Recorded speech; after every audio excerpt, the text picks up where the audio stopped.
দক্ষিণের দুয়ার স্বপ্নের পদ্মা সেতু খুলে যাওয়ার ৩ বছর পূর্তি আজ ২০২২ সালের ২৬শে জুন এই দিনে বহুল প্রত্যাশিত পদ্মা সেতু যান চলাচলের জন্য খুলে দেওয়া হয়। সেতু খুলে যাওয়ার পর থেকে গত ৩ বছরে পারাপার হয়েছে ১,৯৪,৭৩,৬০৭টি যানবাহন।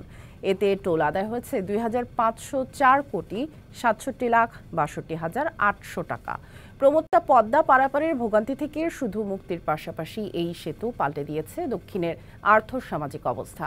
২০২৪ সালের ২৪শে ডিসেম্বর পদ্মা সেতুর রেল লিংক প্রকল্প পুরোপুরি চালু হয়।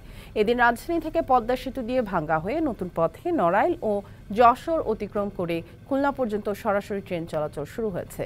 রাজধানী থেকে মাত্র ৩.৫ ঘন্টায় খুলনা ও বেনাপোল পৌঁছানো যাচ্ছে এখন।